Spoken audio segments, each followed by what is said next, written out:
Diana Manhissa destaca as principais iniciativas e objetivos da Rede de Cinema e Audiovisual PALOP-TL, com foco na promoção do cinema da região, no acesso a oportunidades e na organização do setor. Para mais detalhes, acompanhe a entrevista exclusiva de Nico Espírito Santo com Diana Manhissa. Obrigado, apresentador, no estúdio. Olá, caros telespectadores. Hoje vamos falar sobre a Rede de Cinema e Audiovisual PALOP-TL e conhecer melhor as suas atividades, conquistas e desafios e perspectivas para o futuro do setor audiovisual nos países lusófonos.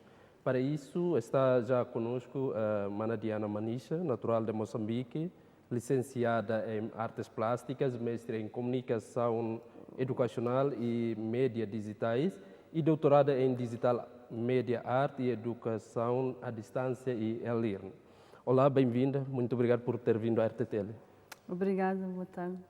Sim, para começar, quem é Diana Manhissa e como surgiu a sua ligação ao cinema? Eu sou alguém que começou por estudar artes ainda na adolescência. Antes, no início, estudei artes gráficas. Depois, quando fui para a faculdade, fui a Moçambique e decidi ficar lá de vez e passar a viver lá.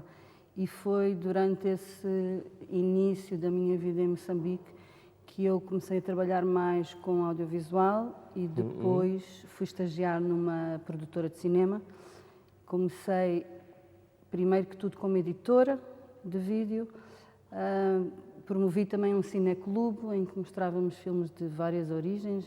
Havia muito poucos cinemas na altura na cidade de Maputo, onde eu vivo, e foi assim que comecei.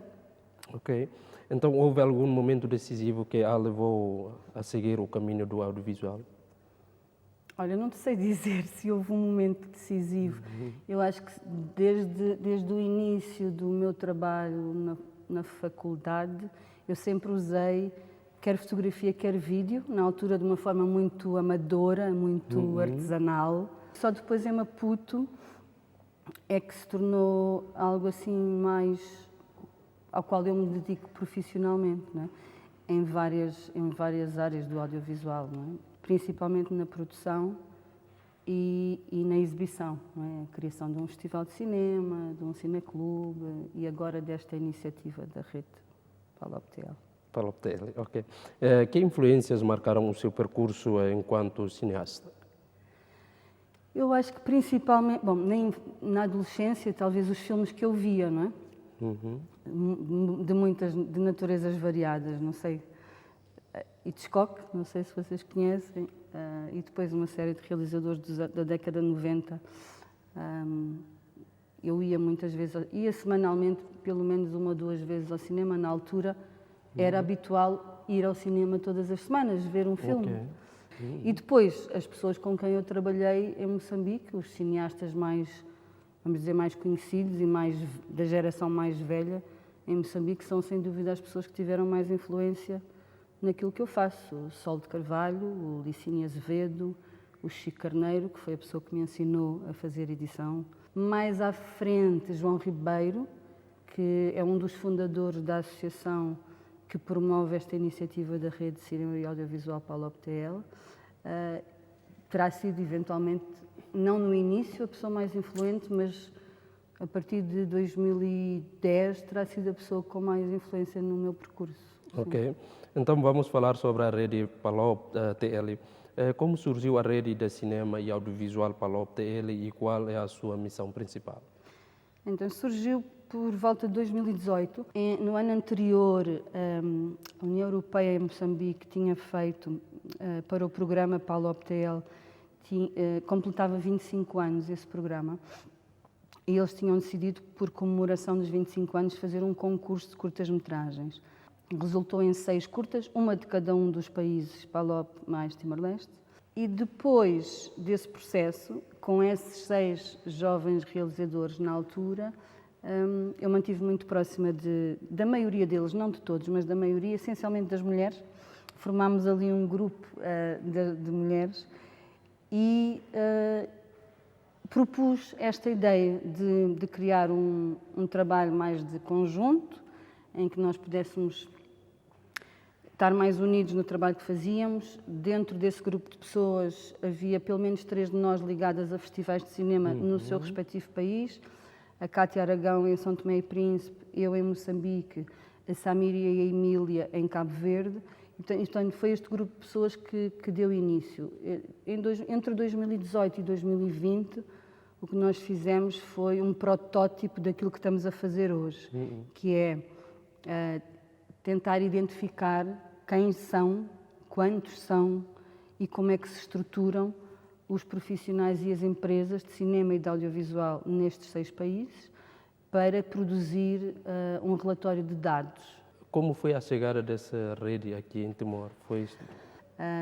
Durante essas minhas várias vindas cá fui conhecendo uma série de pessoas e no ano passado, em conversa com o Mão Kai Lima, ele mostrou-se muito interessado em poder ser um ponto de ligação entre a rede e os profissionais em Timor-Leste.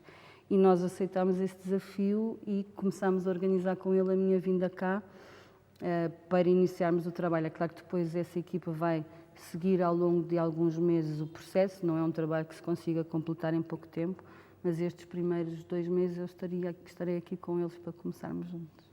Ok. Quais são os principais objetivos que a rede pretende alcançar? Assim, o objetivo a longo prazo é que possamos ajudar a fazer circular ao nível internacional o trabalho dos profissionais destes países, que ajudemos a que eles possam colaborar também entre si e que possam ter acesso a uma plataforma onde a informação está organizada, sistematizada sobre oportunidades de trabalho, oportunidades de formação, oportunidades de financiamento, uma série de outras coisas. Pretendemos também criar uma agência de curtas-metragens, trabalhar essencialmente ao nível do formato da curta-metragem, que normalmente é o formato que os mais jovens começam por utilizar. Dificilmente um jovem produz logo uma longa-metragem assim nos seus primeiros anos.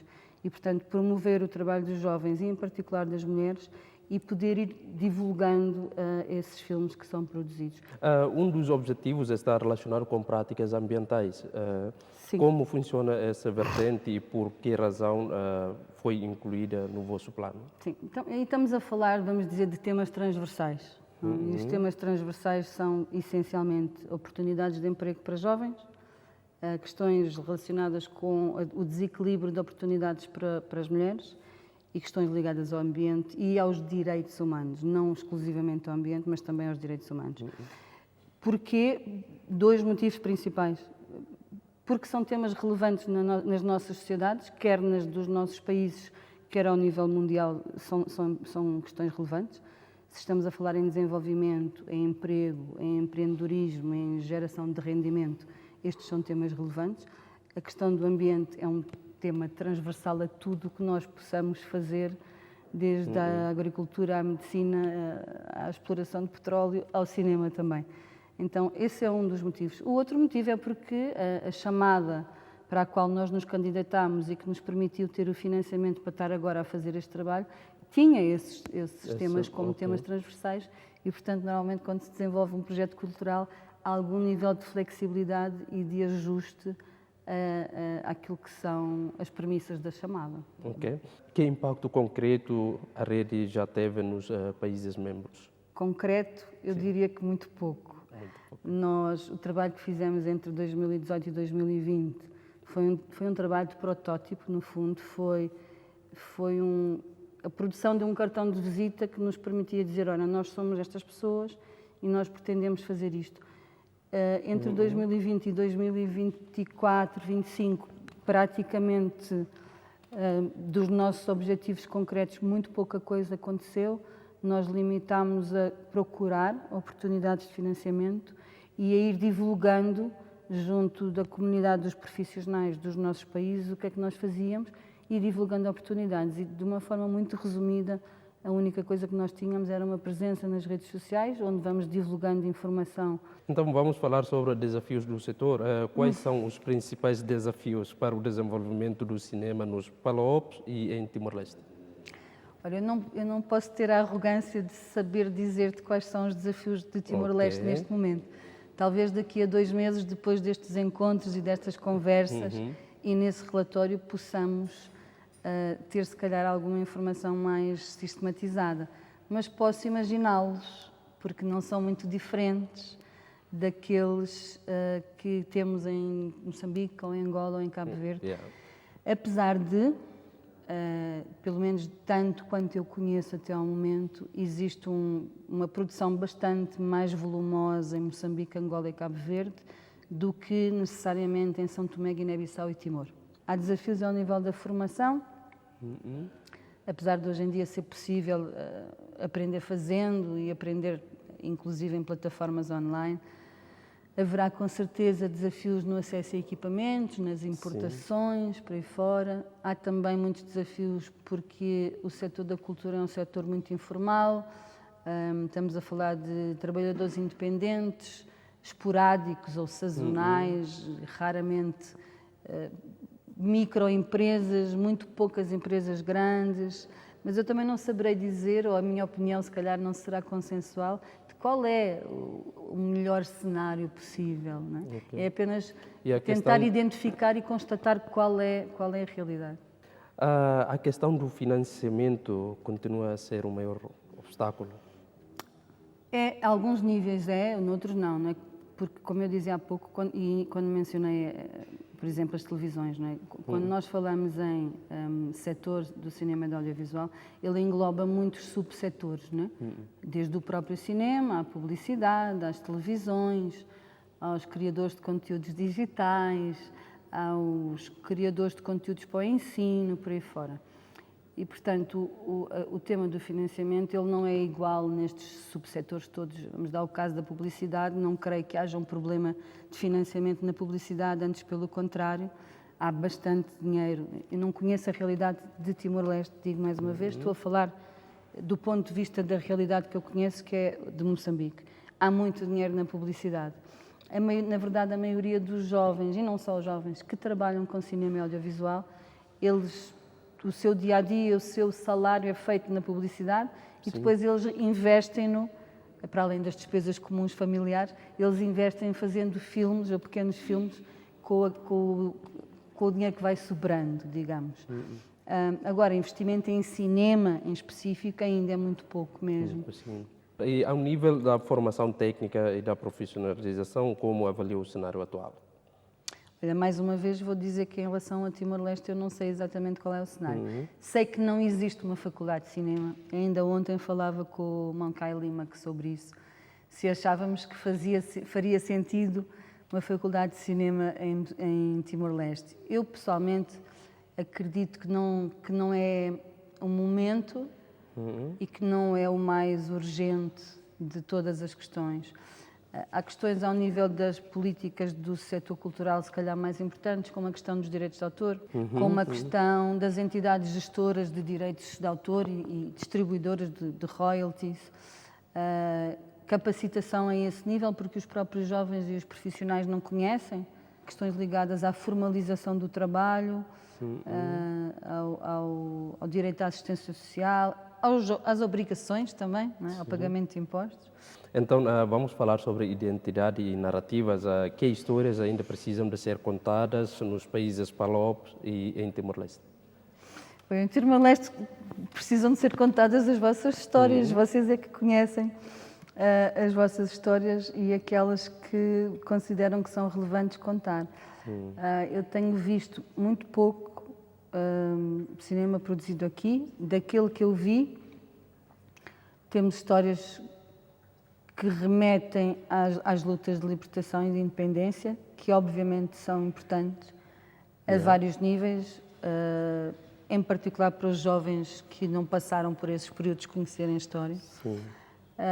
Há muitas narrativas sobre temas sociais atuais e relevantes. Ainda há poucos dias estava com o Mancai Lima com um grupo de jovens que estão a produzir uma curta-metragem sobre violência doméstica. Então, acho que é um dos temas que é recorrente também nos nossos países, também em Moçambique, em Cabo Verde e em Angola. É um tema sensível e é um tema recorrente. Depois há filmes baseados em obras literárias, E há outros, há muitos jovens a produzir histórias que se calhar não são histórias identitárias, que remetam para os países específicos de onde cada um de nós vem, mas são histórias globais e também não tem nada de errado com isso. Se os jovens querem produzir filmes sobre corridas de automóveis e assaltos a bancos, ninguém tem que os proibir de fazer esses filmes. Eles podem fazer os filmes que quiserem. Ok. Então, até que ponto o cinema pode contribuir para afirmar a identidade cultural? Eu acho que é exatamente isto que estávamos a falar antes. O cinema pode fazer isso, mas não tem que fazer exclusivamente isso. O cinema em si é uma forma de expressão e uma arte, como as outras. Tem também esse papel de poder reforçar a identidade de um país e levar ou transmitir essa identidade quando é mostrado e visto por outras pessoas noutros lugares, noutros continentes. Mas não tem que ser necessariamente só isso. E isso é uma discussão que mesmo entre os próprios profissionais acontece, porque as pessoas são todas diferentes umas das outras e, portanto, nem todos os cineastas vão querer produzir filmes que narrem a nossa história ou que transmitam a nossa identidade. Há outros que querem fazer, têm outros propósitos e querem fazer. Vamos falar sobre mulheres no cinema. Um dos objetivos da rede destaca a participação feminina. Sim. Como avalia o papel das mulheres no setor audiovisual, nos PALOPs e, claro, em Timor-Leste também? Eu já me repeti, vou continuar a repetir-me. Eu só consigo falar da perspectiva que eu conheço melhor. Neste momento diria que Moçambique, São Tomé e Cabo Verde são as perspectivas que eu vou conhecendo melhor, porque lá está, o núcleo duro deste projeto da rede somos mulheres destes países. Eu diria que há cada vez mais mulheres, sim, a trabalhar em audiovisual. Sempre houve mulheres em vários dos papéis ligados ao audiovisual, mas muitas vezes papéis que são papéis de backstage. Vou dar um exemplo, falando da história do cinema em Moçambique. Os editores dos filmes, a pessoa que faz a montagem, durante muitas décadas, as mulheres eram consideradas assim o topo.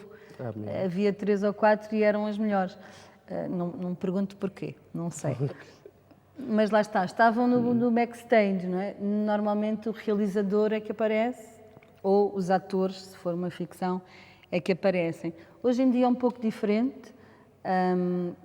Nós valorizamos todos os papéis no cinema, desde a pessoa que faz o guião, ao aderecista, ao diretor de fotografia, ao operador de câmara, de luz, de som. Todas as pessoas têm a mesma importância, o mesmo valor, apesar de que os nomes que são conhecidos depois do público normalmente são os atores e o realizador. Mas há cada vez mais mulheres e eu estou muito curiosa para perceber qual é a realidade aqui em Timor. Do que eu vi até ao momento, há muitos homens. E como é que a rede vai trabalhar para reforçar essa participação feminina, sobretudo em Timor? Olha, eu acho que essencialmente, para já, divulgando os bons exemplos, não é? Quando nós falamos, por exemplo, da Betty Reis, que acho que vocês conhecem, é uma mulher com filmes de longa-metragem e com muitas curtas, não é propriamente, assim como eu também não sou uma mulher jovem, mas haverá muitas mulheres jovens a trabalhar em várias posições. O que está em causa, se calhar, é dar-lhes mais oportunidades, mais visibilidade e bons exemplos para poderem acreditar que nós também podemos fazer. E então, que mudanças gostaria de ver nos próximos anos? Gostaria de ver mais e melhores políticas públicas para o setor do cinema, mas para a cultura em geral, não só para o cinema, essencialmente ao nível dos direitos de autor e do financiamento para o setor. Acho que é importante que os nossos Estados possam investir no setor da cultura, tendo em conta que é um setor que emprega muitas pessoas e são esses números que nós vamos querer produzir. Gostava claramente de ver mais filmes a circularem pelo mundo com a nossa colaboração, ou não, ou sem ela, mas com a nossa também. Gostava de ter um papel a esse nível. E claro, mais mulheres. Era isso. E gostava de ver muito mais mulheres a fazer filmes, e particularmente aqui em Timor. Ok. Futuro e inovação, que oportunidades trazem o digital e as novas plataformas para o cinema dos PALOPs de Timor-Leste? Trazem muitas, claramente muitas oportunidades. às vezes, ou pelo menos da forma como da experiência que eu tenho, o que eu vejo é que os jovens muito mais facilmente utilizam essas plataformas digitais atuais para divulgar o seu trabalho do que os meios mais tradicionais de exibir cinema. E eu acho que no equilíbrio é que se calhar pode estar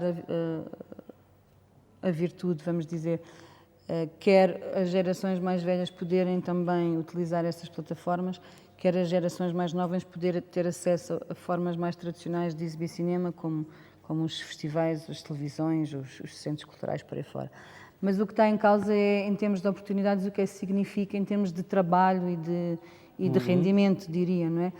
E algo que eu me apercebi, que nós nos apercebemos, é que nos nossos países, por exemplo, uma plataforma, e não sei se me permitem que eu refira o nome da plataforma, mas uma plataforma como o YouTube, por exemplo, ainda não nos permite monetizar os nossos conteúdos.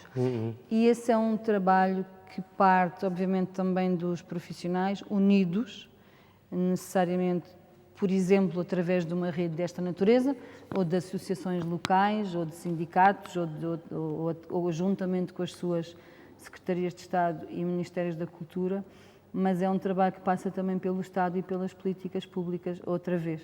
Nós vamos fazer uma mostra de cinema aqui em Dili, no fundo como uma forma de falar da própria rede de cinema PALOP e Timor-Leste.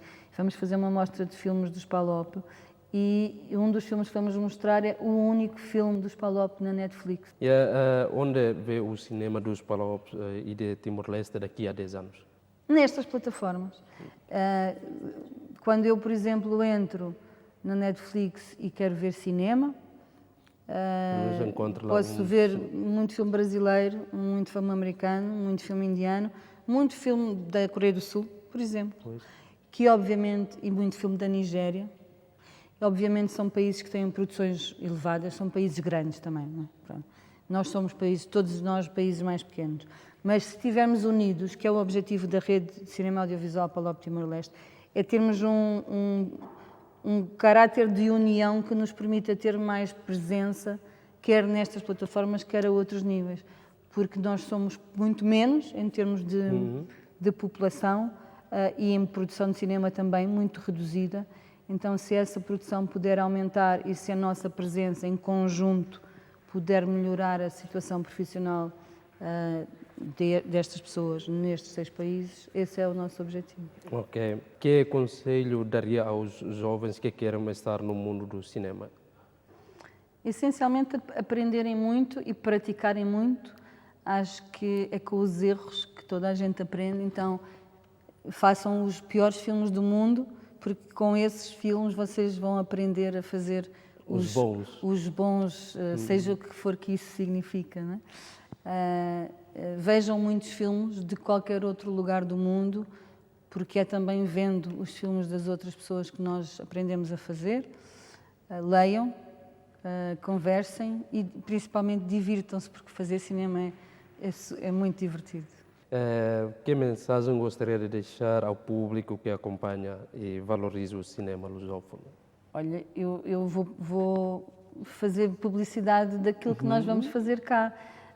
Que nos contactem ou que se deixem contactar pelos estagiários que vão estar a fazer este mapeamento, que possam ficar atentos a alguma informação que nós vamos partilhar. Vamos também criar um grupo de WhatsApp para as pessoas estarem mais informadas, que venham aos encontros que nós vamos promover no próximo mês, que possam vir também ver a Mostra de Cinema PALOP e conversar connosco sobre estes filmes, sobre os filmes feitos aqui, quais são as diferenças, quais são as semelhanças, o que é que temos em comum, o que é que não temos em comum também, e que procurem, essencialmente, se têm interesse pelo cinema PALOP, que procurem, porque há algumas coisas também disponíveis de forma livre no YouTube, procurem ver. Ok. Então, muito obrigado pela partilha. Obrigada. Desejamos sempre maior sucesso para si e a sua equipa. Obrigada. De nada. Obrigado também aos telespectadores que acompanharam esta entrevista até ao fim e devolvo agora a palavra ao apresentador no estúdio para continuar com outras informações.